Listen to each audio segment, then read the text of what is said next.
Hey everyone, welcome back. Today I want to talk about a book that completely reshaped the way I think about money. The Psychology of Money by Morgan Housel. This isn't your typical finance book filled with formulas and charts. It's about the human side of money, how we think, how we feel, and how our behaviors shape our financial outcomes. Money is never just about money. It's about what you fear, what you value, and what you learned as a kid. For most of us, the way we think about money was shaped long before we understood budgets or investments, by family stories, childhood experiences, and emotions tied to those moments. Maybe money meant security to your parents, or maybe it was a source of stress and silence at the dinner table. Whatever our stories, those invisible lessons guide our financial choices every day, often without us even realizing it. The truth is, you don't need to be a genius to build wealth. You need to understand human nature, including your own. That's exactly what the psychology of money reveals. Financial success isn't about how smart you are or about how much you know. It's about mastering the emotions and behaviors that drive your money decisions. For years, I believed that earning more was the key to financial peace. But even as my income increased, so did my stress and self-doubt. Reading Morgan Housel's book reshaped my understanding by showing me that true wealth comes from how you behave with money, not just your paycheck. Morgan Housel is a financial journalist and an investor who has spent years translating complex money topics into stories anyone can understand. His unique perspective focuses on the human side of finance, beyond numbers and charts. In this episode, I want to unpack 9 of the most powerful lessons from the psychology of money. I'll include practical takeaways that you can start doing right now, no matter where you are on your financial journey. Whether you're just starting out, deep into investing, or somewhere in between, these insights will help you rethink your relationship with money and build lasting wealth from the inside out. Lesson 1. Financial success isn't about intelligence, it's about behavior. One of the biggest myths about money is that you have to be a financial genius to succeed. But Housel shatters this idea. Most financial decisions are made in the heat of the moment, driven by emotions, not cold, logical analysis. As Housel puts it, doing well with money has little to do with how smart you are and a lot to do with how you behave. Think about lottery winners who suddenly come into millions but quickly go broke. It's not because they lacked intelligence, it's often because they didn't have the habits or discipline to manage their newfound wealth. On the flip side, countless millionaires quietly build their fortunes by consistently living below their means, avoiding flashy spending, and staying patient over decades. They don't have secret formulas. They have better financial behavior. Maybe you've known someone who didn't look rich, but had serious savings tucked away. Their wealth wasn't obvious on the surface, but it grew steadily because of the wise habits, not IQ. Here's the thing. You don't have to be the smartest person in the room to build wealth. What really matters is learning to manage your impulses and make choices that add up over time. Lesson 2, survivorship bias. We learn from the winners, but ignore the graveyard. One of the most dangerous mistakes we make with money is learning only from the winners. We study people who got rich, followed their strategies, and assumed their success was inevitable, while quietly ignoring the many people who made similar choices and didn't make it. Morgan Housel calls this survivorship bias, and it deeply distorts how we understand risk, skill, and success. When an investing strategy works, it suddenly looks obvious in hindsight. We tell clean, confident stories about why the winner won. But what we don't see is the graveyard. The countless failed attempts that used the same ideas, took similar risks, and simply didn't survive. Those stories disappear, even though they're just as important. Think of a company like NVIDIA. Today, its success can feel obvious. Of course, the company helping power artificial intelligence became enormously valuable. But 15 years ago, it was just one of many tech companies making bets in a fast-moving, uncertain industry. For every NVIDIA we now point to, there are countless other firms with smart people and promising ideas that never became household names. Looking back, we see a clear path. living through it, the outcome was anything but certain. This is why copying successful people can be so risky. We see the outcome, but not the full range of possibilities that existed at the time. We mistake luck for skill, underestimate how much uncertainty was involved, and assume we would have made the same choices and held on just as long. Survivorship bias also explains why comparison is so misleading. When we measure ourselves against visible success stories, we're comparing our real life to someone else's highlight reel without accounting for timing, chance, or the many people who tried and failed quietly. The takeaway isn't that success is random or that effort doesn't matter. It's that outcomes are shaped by far more than intelligence or hard work alone. Recognizing survivorship bias helps us stay humble, avoid false confidence, and focus on building strategies that can withstand uncertainty, rather than chasing stories that only make sense after the fact. Lesson 3, staying in the game matters more than being right. One of Morgan Housel's greatest insights is surprisingly simple. The most important financial skill is staying in the game. Building wealth isn't just about making good decisions. It's about avoiding the kinds of mistakes that permanently knock you out. Because when only a small number of moments or investments drive most long-term results, you don't need to be right all the time. You just need to survive long enough for the moments that matter to arrive. This is where the haystack idea comes in. You rarely know in advance which investment, opportunity, or decision will produce the outsized result. Think of it like buying the whole haystack because you don't know where the needle is. Your odds of catching the winner improve simply by being present and consistent. Even Warren Buffett's success reflects this pattern. Over decades, only a relatively small number of Berkshire Hathaway's investments drove the majority of its long-term gains. Buffett didn't need to be right all the time. He needed to stay invested, avoid catastrophic mistakes, and let a few exceptional decisions outweigh many ordinary ones. In the stock market, some of the biggest gains historically have come just after the worst crashes. If you had sold in panic or been forced out by circumstances, you would have missed those extraordinary days. This is exactly why staying invested, even when it feels uncomfortable, is so important. The rare, powerful moments that drive long-term outcomes rarely happen on your schedule. This is why avoiding ruin matters more than chasing the biggest possible upside. Taking on too much debt, over-concentrating your bets, or stretching yourself so thin that one setback forces panic can undo years of steady progress. Even smart, hardworking people can get taken out of the game if they don't leave room for uncertainty. Housel emphasizes the value of margin, having financial breathing room. Margin means you're not forced to sell at the worst possible time, take a job that compromises your values, or abandon a long-term plan because of short-term stress. It's not flashy, but it's powerful. Staying in the game often looks boring. Steady saving, reasonable investing, living below your means, and resisting the urge to swing for the fences. But boring is what allows compounding to work. Boring is what creates options.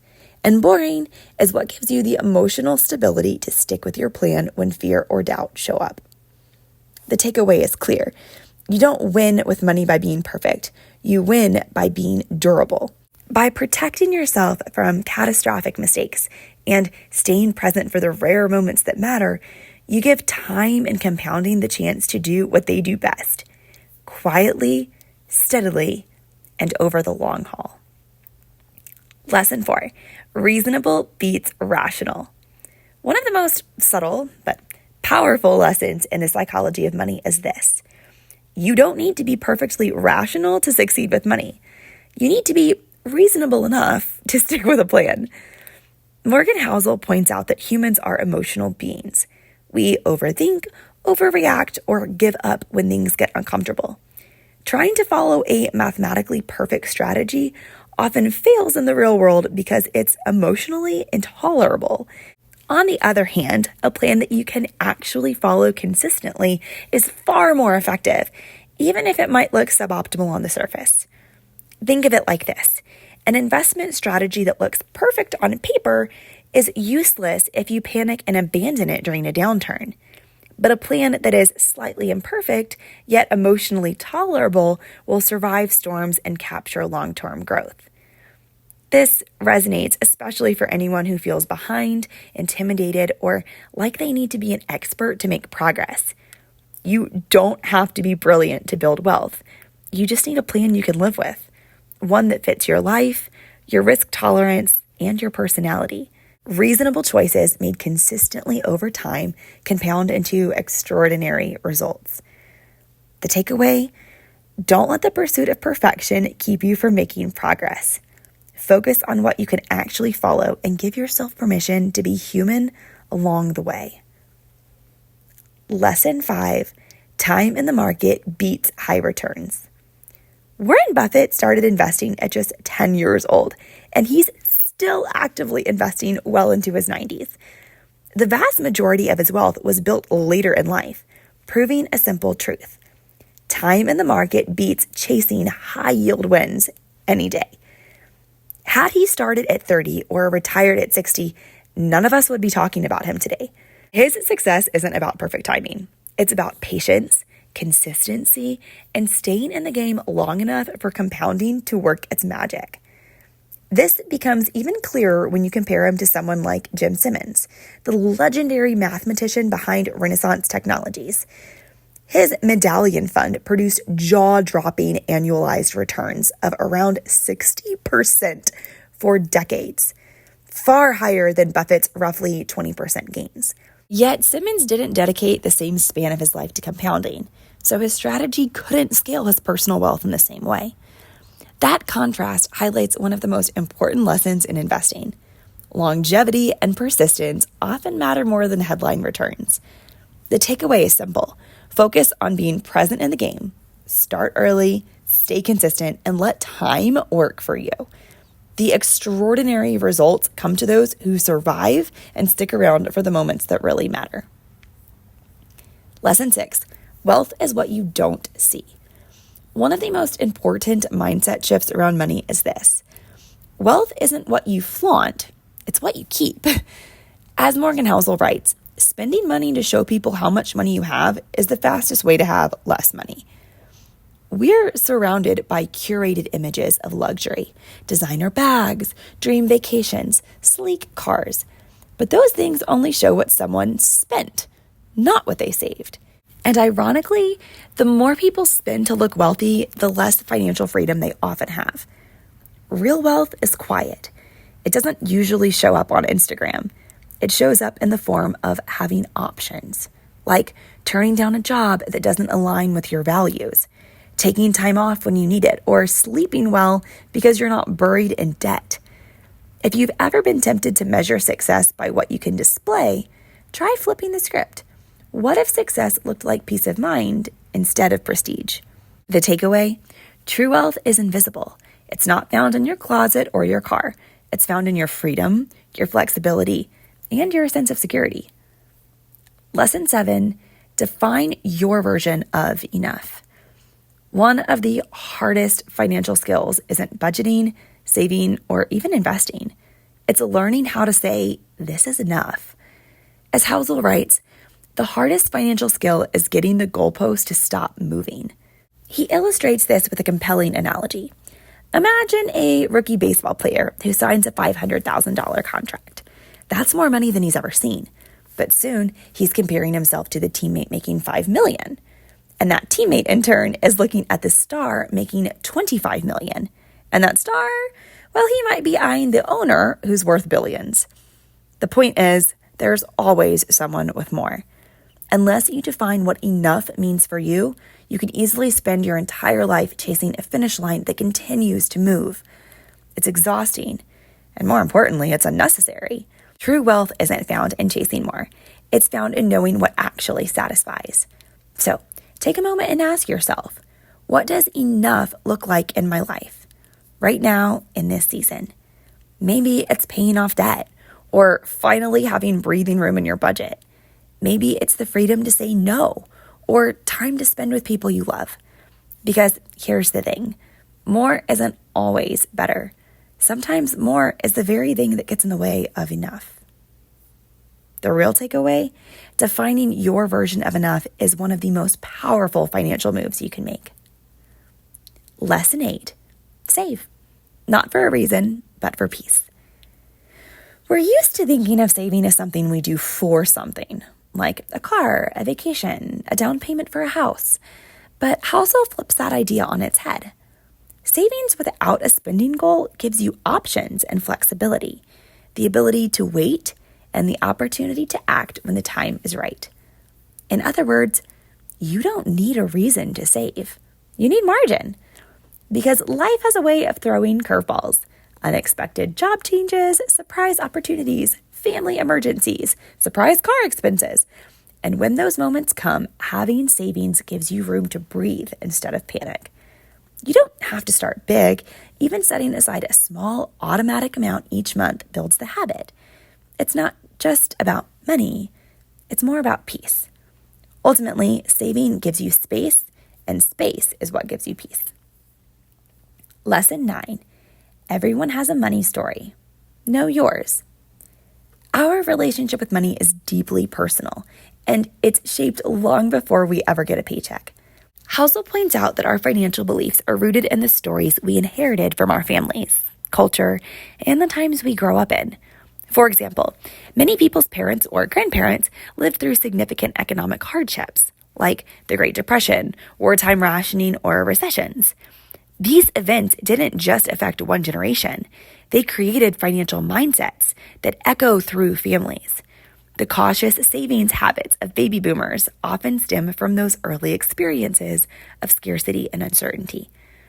On the other hand, younger generations have grown up in a world of abundant consumer choices, credit cards, and digital banking. This environment shapes a different money story, one that can include more comfort with debt and spending, but sometimes less patience for long-term saving. Cultural backgrounds add another layer. Immigrant families, for example, often carry narratives of sacrifice and rebuilding, which foster a deep desire for financial security, but sometimes bring fears or mistrust of financial institutions. As Housel said, people do some crazy things with money, but no one's crazy. We all make decisions based on our own unique experiences. So, what money stories are you still living by? Are they supporting your financial well-being or holding you back? Awareness of these narratives is the first step to healing your money relationship. From there, you can rewrite the script and create habits that serve your true goals.